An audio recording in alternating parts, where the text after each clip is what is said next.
هذه الكلمات مهداة من والد العروسة لابنته وقرة عينه.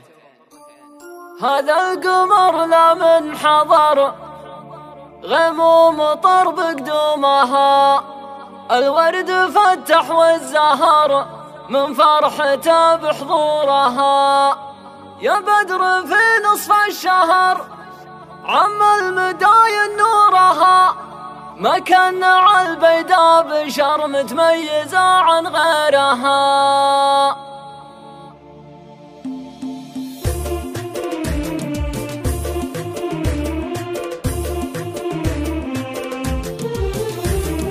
هذا القمر لمن حضر غموم طرب قدومها، الورد فتح والزهر من فرحته بحضورها. يا بدر في نصف الشهر عم المداين نورها، ما كان على البيداء بشر متميزة عن غيرها. سألت ربي جيرها، سألت ربي جيرها، من شر حاسد لا نظر في رزته في خطوته في سيرها. هذا القمر لمن حضر غموم طرب قدومها، الورد فتح والزهر من فرحته بحضورها. يا بدر في نصف الشهر عم المداين نورها، ما كان على البيداء بشر متميزة عن غيرها. لهيبة لمن حضر عم البوادي نورها، موجود بحر غموم طر والبدر يعكس نورها. هذا القمر لمن حضر غموم طرب قدومها، الورد فتح والزهر من فرحته بحضورها. موجود بحر غموم طر والبدر يعكس نورها، هذا القمر نور القمر من نورها. سألت ربي جيرها، سألت ربي جيرها، من شر حاسد لا نظر في رزته في خطوته في سيرها. هذا القمر لمن حضر غموم طرب قدومها، الورد فتح والزهر من فرحته بحضورها. يا بدر في نصف الشهر عم المداين نورها، ما كان على البيداء بشر متميزة عن غيرها. يا بدر في نصف الشهر عم المداين نورها، ما كان على البيداء بشر متميزة عن غيرها.